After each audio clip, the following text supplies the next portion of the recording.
Hey everyone, welcome back to the channel. Today, presenter Dr. Alfred Egedovo, supported by GHC Hospital. We're diving into a topic that affects millions of men worldwide, but often gets swept under the rug: benign prostatic hyperplasia, or BPH for short. Benign prostatic hyperplasia, BPH, also known as enlarged prostate, is a common condition that affects men as they age.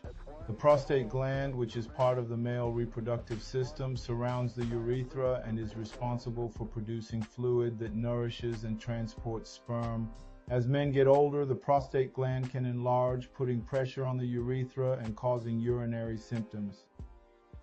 Now, you might be wondering, what exactly is BPH? Well, it's a non-cancerous enlargement of the prostate gland, typically occurring as men age. But why does this happen? Is it just a natural part of aging, or is there more to the story? Let's explore. Symptoms of BPH can vary in severity and may include 1. Frequent or urgent need to urinate. 2. Difficulty starting urination. 3. Weak urine stream. 4. Dribbling at the end of urination. 5. Incomplete emptying of the bladder. 6. Straining to urinate. 7. Nocturia, waking up at night to urinate. First off, did you know that by the age of 60, about 50% of men will experience some degree of BPH? And by age 85, that number skyrockets to nearly 90%. So why is it that some men develop symptoms while others don't? Is it genetics, lifestyle, or perhaps even diet? The exact cause of BPH is not fully understood, but it is believed to be related to hormonal changes that occur as men age. Dihydrotestosterone, DHT, a hormone derived from testosterone, may play a role in the development of BPH. Other risk factors for BPH include older age, family history, obesity, and certain medical conditions such as diabetes and heart disease. Speaking of diet, let's talk about trends. Have you heard about the Mediterranean diet? Some studies suggest that a diet rich in fruits, vegetables, and healthy fats may actually reduce the risk of BPH. But is it really that simple? Can what we eat influence our prostate health? Diagnosis of BPH typically involves a physical exam, including a digital rectal exam, DRE, and may also include blood tests and imaging studies such as an ultrasound or MRI.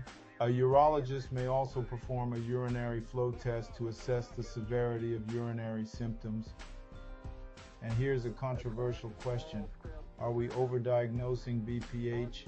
With advances in medical technology, some experts argue that we might be treating conditions that don't even need treatment. What do you think? Are we too quick to jump to conclusions when it comes to prostate health?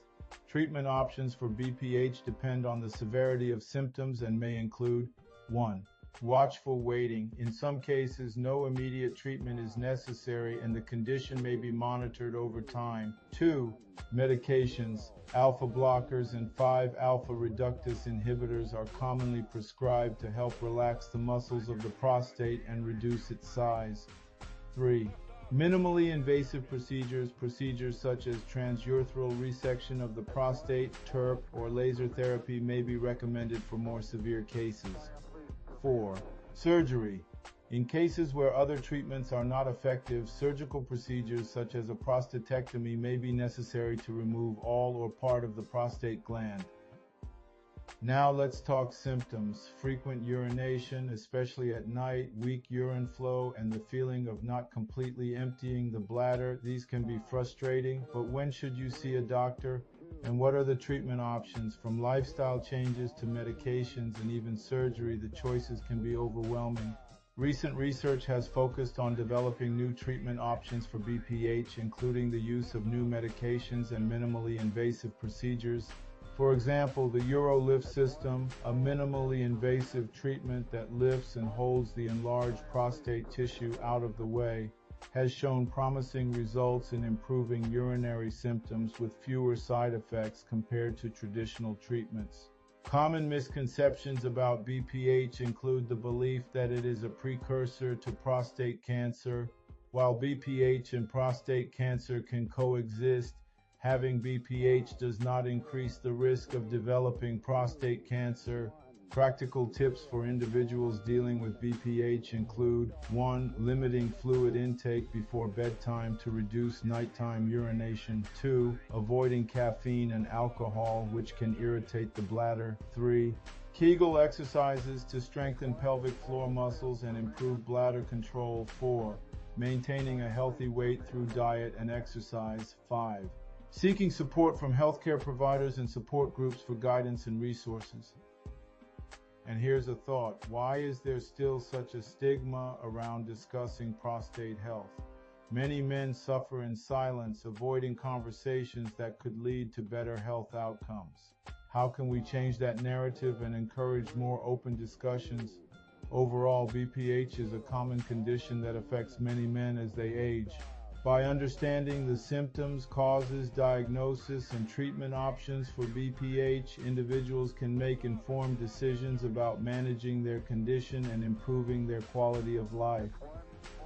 So, whether you're experiencing symptoms or just want to stay informed, understanding BPH is crucial. Let's break the silence and empower each other with knowledge.